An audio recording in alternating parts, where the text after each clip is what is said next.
Good evening. This video is on the laws of exponents.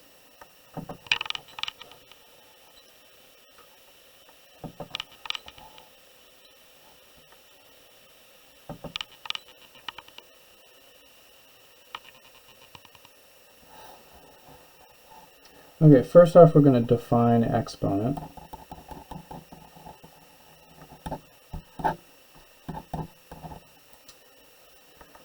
When I see this, a number with a small number up here,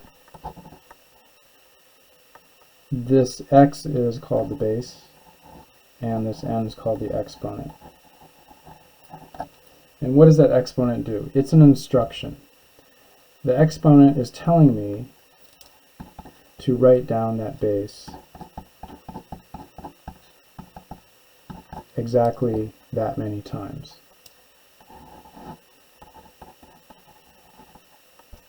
And multiply.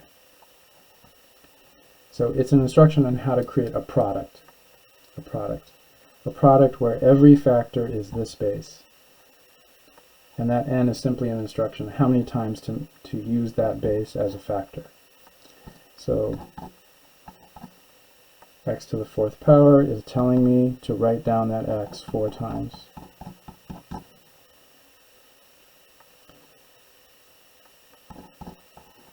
Four to the third is telling me to write down that 4 3 times and multiply. It is not telling me to compute with the number 3. That number 3 is nowhere in this computation. It's simply an instruction.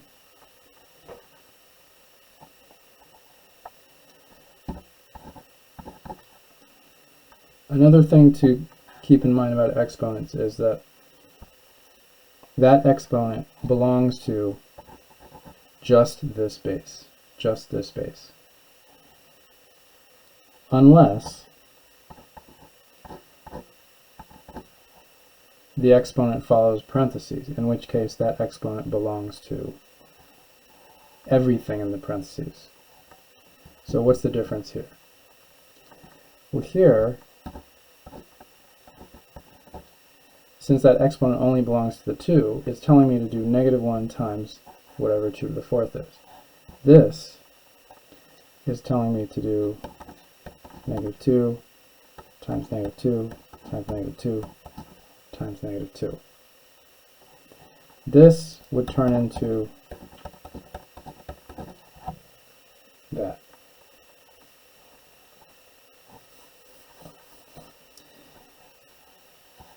In the same way, this is different than this. This is telling me to multiply A with B times B times B. This is telling me to do AB times AB times AB.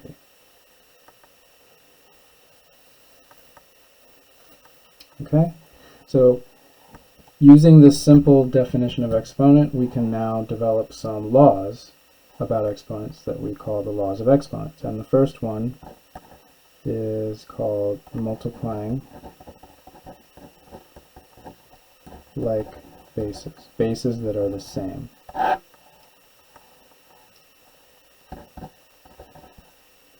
Like x to the m and x to the n. So by definition, this x to the m means that x is written down m times and multiplied together. And this means that x is written down n times. So in total, there are a total of m plus n x's here, right? If I count them up, there are m plus n of them. If that is the case, then I can rewrite this long string of x's as x to the m plus n. which means that x to the m times x to the n equals x to the m plus n. That is our first law, the multiplication of like bases. If you have the same base and they're multiplied, the terms are multiplied, then you may simply add the exponents together, keep the same base.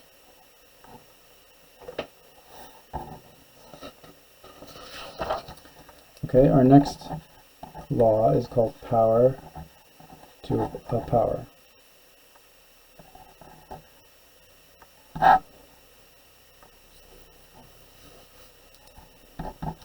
So now I have a power of a base, but then that whole thing is raised to another power.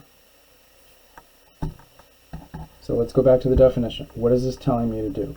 This n is telling me to write down x to the m a bunch of times. How many times? N times, right?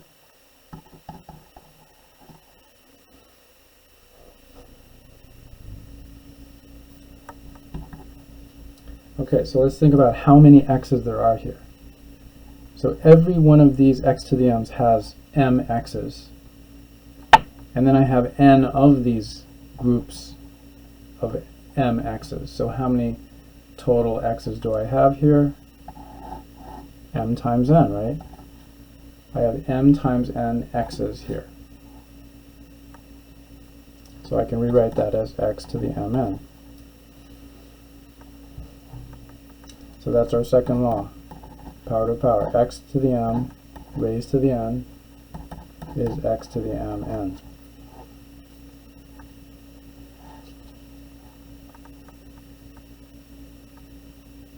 Okay, let's do a few examples here based on our two laws so far. So based on the first rule, multiplication of like bases, we have x to the fourth times x to the third is x to the seventh.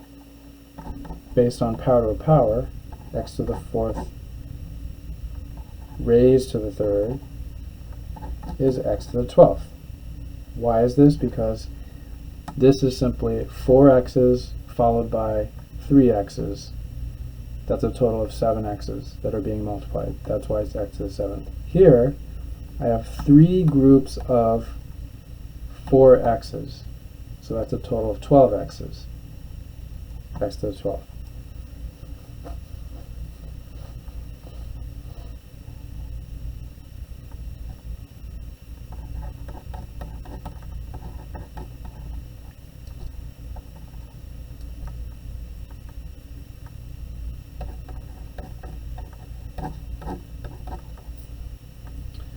Okay, in this one, 3x to the fourth times 2x squared. Where are the like bases? I've got 3 different bases here. 3 is a base, x is a base, 2 is a base, and I have another x base. So I can use my laws of exponents on the x to the fourth and x squared, but not on the 3 and not on the 2. So I'm going to move the 3 and the 2 next to each other, move the x to the fourth and the x squared next to each other so I can see clearly where the like bases are. The 3 times 2, I know that's 6, and then this, I know I can use my first law, multiplying like bases, to change that to x to the 6th. Now over here,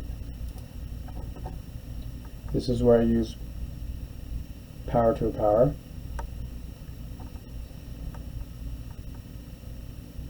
I'll write this out the long way, and then we'll go over the quick way right after that. So this 4 is telling me to write this stuff 4 times.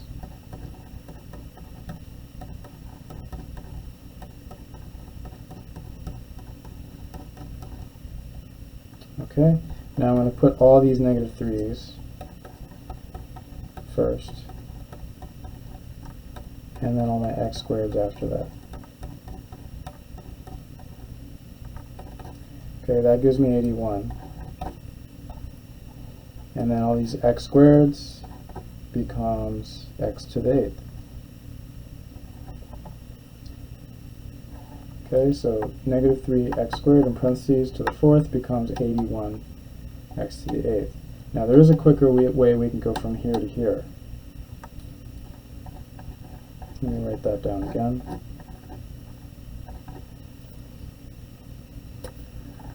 Okay, so I know that this 4 means that there's going to be 4 of everything in here. So there's going to be 4 of these and 4 of these. So I can simply think of this as negative 3 to the fourth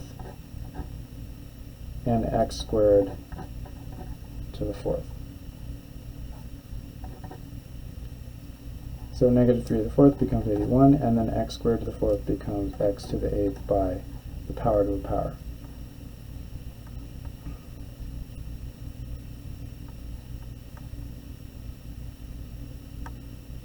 Okay, one more example.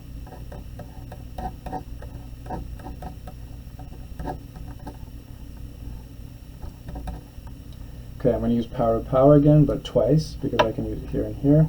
So first here, 5 times 2, x to the 10th, 2 times 4, x to the 8th, and then I can further simplify because I have like bases, so I go back to my first law, multiplying like bases, and this becomes x to the 18th.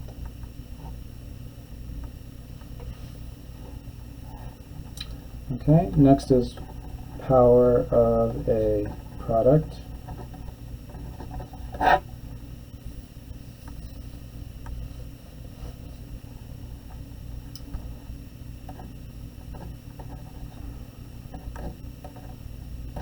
Okay, so now inside the parentheses I have two different bases, each with their own exponent, and then I have an exponent on the outside as well. Okay, so let's go back to the definition. This p is telling me to do what? It's telling me to write all this stuff p times.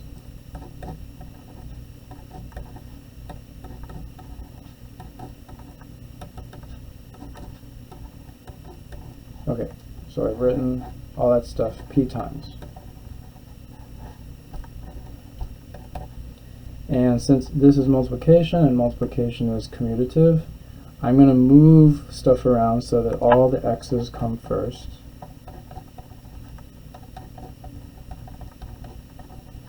And then the y's come next.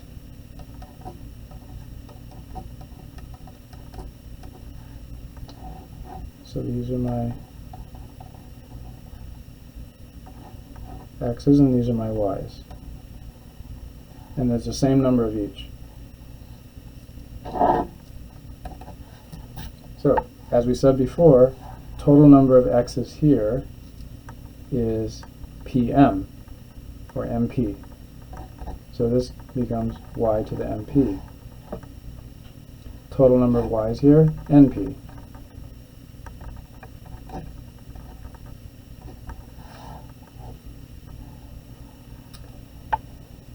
So, what I started with, x to the m, y to the n, to the p, becomes x to the mp, y to the np. So I simply multiply the exponent on the inside with the outer exponent for each base, And if you think about it, that is what I did over here in this example. The negative 3 and the x, those were different bases.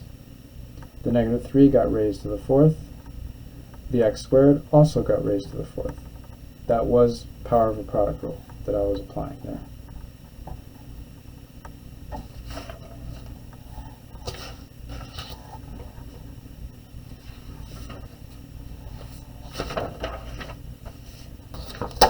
Okay, so let's try that a couple times here.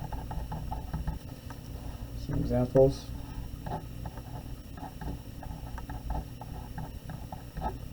Okay, so first notice how many bases we have here. 3 is a base, x is a base, y is a base, z is a base. So all of them are going to get raised to the third power. 3 to the third power. X squared to the third power. Y to to the third power, z to the fourth to the third power. And then I keep going with my power to a power rule. First of all, 3 cubed is 27, then power to power here, y to the third, that's done, and then power to a power here, z to the 12th. I can't go any further because all of these are different bases, so I am done. This becomes this. Okay, one more time.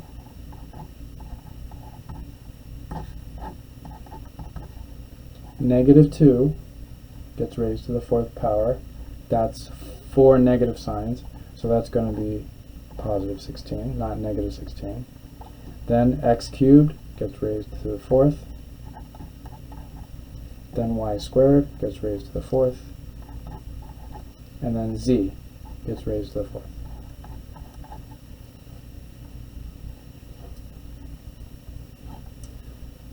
Okay, one last law for this video.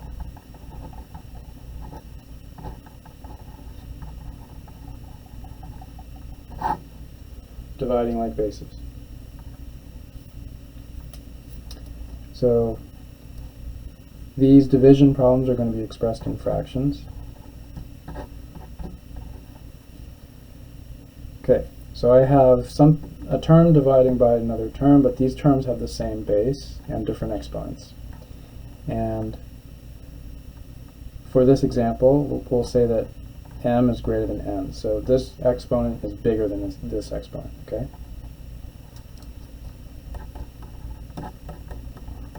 So going back to definition of exponents, this is telling me, the top is telling me to have exactly m x's up there, and down here I have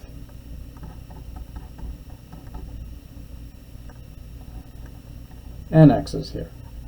And remember, in this scenario, m is bigger than n. So there are more x's in the numerator than in the denominator. Now, as you know, anything over itself is 1, right?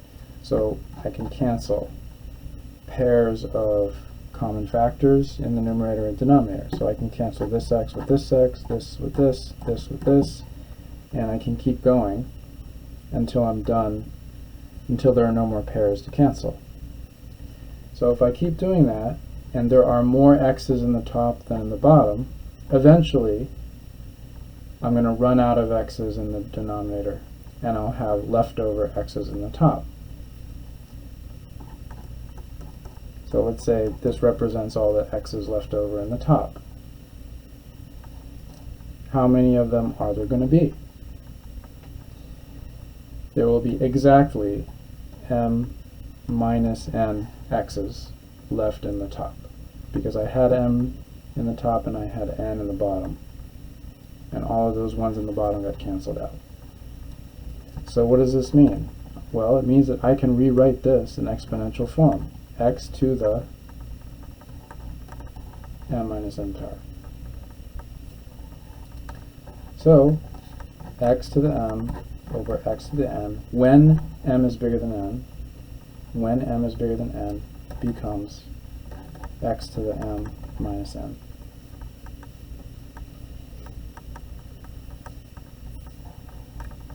How does this work? Well, if you have x to the 7th over x to the 4th, now we know that is x cubed.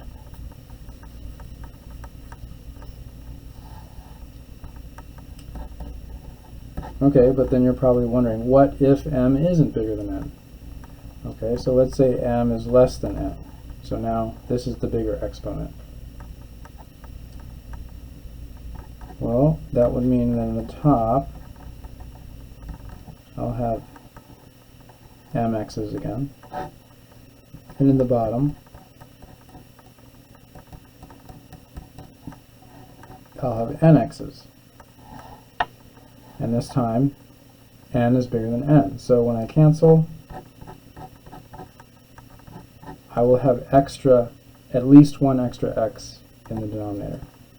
So that means in the top I'll just have a 1 because everything is canceled.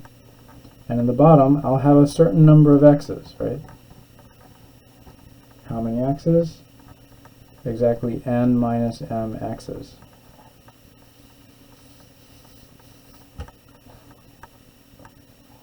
Which I can rewrite as 1 over x to the n minus m. So how does this work? Well, let's say we have x to the third over x to the fifth. When all is said and done, I'll have 1 over x to the 5 minus 3, or 2, 1 over x squared.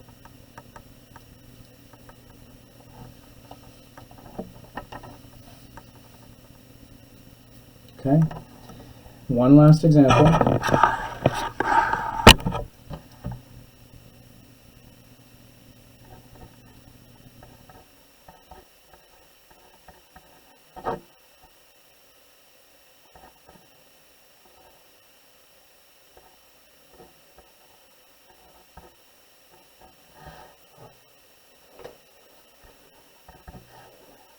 Okay, we have 3 different bases in the numerator, 3 different bases in the denominator, but every base has a